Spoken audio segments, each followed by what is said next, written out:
हमने जो है देखा भी था, वो लड़की बेहोश पड़ी हुई थी। ठीक है, अब ये सीन कैसे हुआ था कि वैन वाला अंकल सुबह उस बच्ची को छोड़ने आया है बेसमेंट में, और उसने सब बच्चियों को भेज दिया और उस बच्ची को कहा है कि आप ना रुके, मैंने आपसे फीस के बारे में बात करनी है।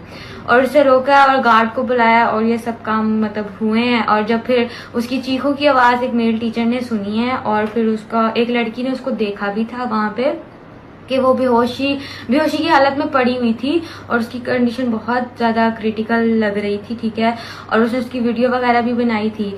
तो उसके बाद उसको एम्बुलेंस मंगवाई गई है और उसको हॉस्पिटल पहुंचाया गया है। ठीक है, ये सब सीन हुआ है। लेकिन पीजीसी वाले और पीजीसी की प्रिंसिपल मिस सादिया, मैं उसको मिस तो नहीं कहूंगी, सादिया उसका नाम है। ठीक है, अब सादिया जवाद नाम है, आई डोंट नो क्या है, लेकिन सादिया उसका नाम है। और वो इस सारे सीन को जो है वो दबा रही है। ठीक है, वो सबको यही कह रही है कि ये फेक न्यूज़ हैं। और एक बच्ची ने ये बात की है कि मेरे पास प्रूफ है, मैं मीडिया में शो करूंगी कि आपके ये जो है आप इस तरह बच्ची के साथ ये रेप हुआ है और आप ये बात छुपा रही हैं, मैं मीडिया तक पहुंचाऊंगी। लेकिन जो हमारी एडवाइजर थी उसने उसका फोन पकड़ के दीवार पे मार। औज़ुबिल्लाहिमिनश्शैतानिर्रजीम बिस्मिल्लाहिर्रहमानिर्रहीम अस्सलामु अलैकुम वरहमतुल्लाहि वबरकातुहू। मैं मोहम्मद यासिर शर्जील उस्मानी अपने channel Sharjeel uncut and uncensored के साथ आपकी खिदमत में हाजिर हूँ। आप लोगों का पजीराई का बहुत बहुत शुक्रिया और आप लोगों से दरख्वास्त है कि चैनल को लाइक करें, शेयर करें, सब्सक्राइब करें और जो है बेल आइकॉन को प्रेस करें और ऑल नोटिफिकेशंस को ऑन करें। और आपसे ये भी इल्तमास है कि जी वीडियो को पूरा देखा करें। वीडियो में बहुत सी ऐसी चीज़ें होती हैं जो मुख्तलिफ पॉइंट्स पे होती हैं, तो उसे पूरा देखें। और आजकल जो हम वीडियोस बना रहे हैं, ये जो कुछ पाकिस्तान में मुस्तकबिल में होने जा रहा है उसी सिलसिले में हम तज्जिया कर रहे हैं और बहुत सी खबरें आपको दे रहे हैं।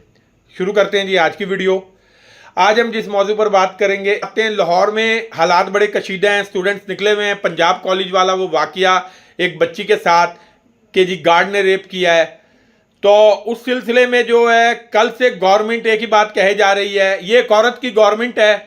और ये मरियम नवाज, हम आपको उसका एक बयान भी दिखाएंगे। जब मोटरवे पर वो एक सानिया हुआ था वो भी बहुत तकलीफ दे था, तो उस वक्त मरियम नवाज किस किस्म के बयान देती थी। और आज जब वो वजीर आला है तो वो कोई लफ्ज नहीं बोल रही इस मामले पे। और वो ये सारा कुछ, क्योंकि ये सारा कह रहे हैं जी ये सोशल मीडिया ने खड़ा कर दिया है तूफान। देखें, मैं आपको एक मैंने ये वाकया जो है कल से ये एहतजाज शुरू हुआ है, बल्कि 2 दिन हो गए इसे, तो मैंने अब तक इस पर किसी किस्म का कोई वीलॉग या ये नहीं किया, क्योंकि मैं अभी इसके बारे में हकाइक जमा कर रहा था।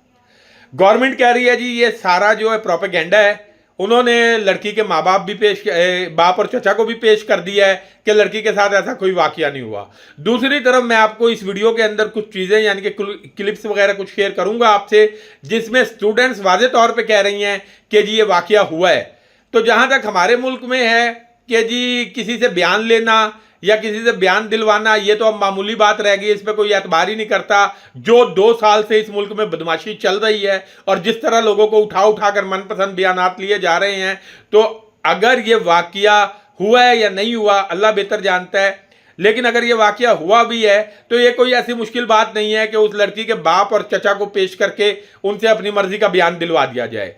फिर एक और लड़की की खुदकुशी का मामला उठा, तो उसके भी जो है यानी कि जो है बाप ने एक दरख्वास्त दी, वो दरख्वास्त भी पता लग रही है कि जी मैं किसी पर जो है सबने पुलिस ने बड़ा ताउन किया और इसमें किसी का कोई कसूर नहीं है, कि वो दरख्वास्त भी इसी तरह लिखवाई गई है। लेकिन अगर हम इनकी बात को मान लेते हैं जी कि ये सारा प्रोपेगेंडा है, देखें जी एक प्रोपेगेंडे की बेस पर कैसे मुख्तलिफ शहरों में सारे स्टूडेंट निकल आए।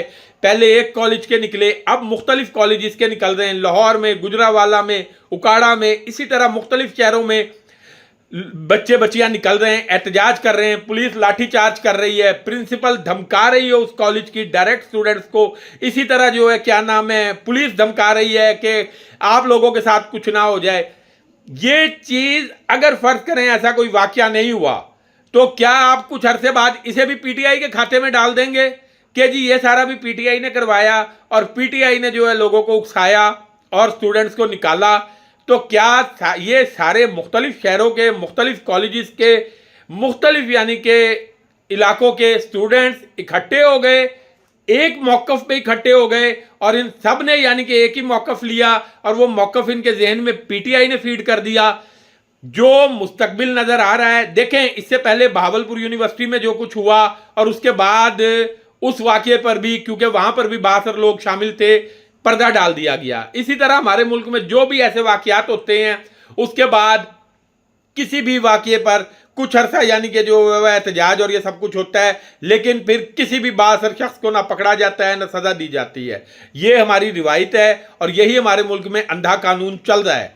और जिस तरह औरतों पर जुल्म हो रहे हैं, बच्चियों को सड़कों पर घसीटा जा रहा है, इसी तरह एक जो है कराची में एहतजाज के दौरान जिस तरह एक लड़की को जो बाहर से पढ़ के आई, गालिबन रुमैसा नाम, उस माँ के बेटे की पुलिस ने घसीटा, जिस माँ ने हमेशा औरतों के हकूक की बात की और जिस माँ ने राना सनाउल्लाह को अपनी पार्टी से सिर्फ औरतों के बारे में, मरियम नवाज के बारे में गलत जबान इस्तेमाल करने पर निकाल दिया, उस माँ का बेटा आज अपनी पुलिस से लड़कियों को घिसटवाता फिर रहा है। तो डूब मरने का मुकाम है पीपल्स पार्टी के लिए, बिलावल के लिए, कि वो किस माँ का और किस नाना का नवासा है, किस माँ का बेटा है और उसके बाद वो ये हरकतें कर रहा है। इसके बाद आप इसी तरह आ जाएं कि नवाज शरीफ, मरियम नवाज, उनके तो खमीर में ही औरत की इज्जत नहीं है। नवाज शरीफ खुद बेटी के बाप है, लेकिन उसने सारी उम्र कभी किसी की इज्जत की नहीं औरत की। वो मरियम नवाज, नुसरत भुट्टो और बेनजीर भुट्टो के बारे में क्या गौल फौल नहीं बकते रहे, तो उन लोगों से तो कोई बईद ही नहीं। लेकिन हाँ, बिलावल से इन हरकतों की तवक्को नहीं थी। जो कुछ बिलावल ने किया वो डूब मरने का मुकाम है।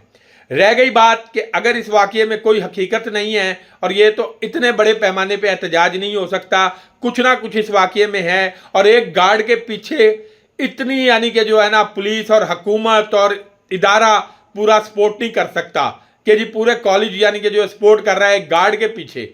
यहाँ पे ज़रूर कोई बाअसर शख्सियत शामिल है और जो है क्या नाम है, जिसकी वजह से इस मामले को दबाया जा रहा है। रह गई बात, बांग्लादेश में भी हुकूमत का तख्ता स्टूडेंट्स नहीं उल्टा था। फिरौन बनकर बैठी थी पिछले 15 साल से हसीना वाजिद, और फिर लोगों ने उसका ऐसा धड़न तख्ता किया कि भागे बगैर उसकी जान नहीं छूटी। तो यहाँ पे भी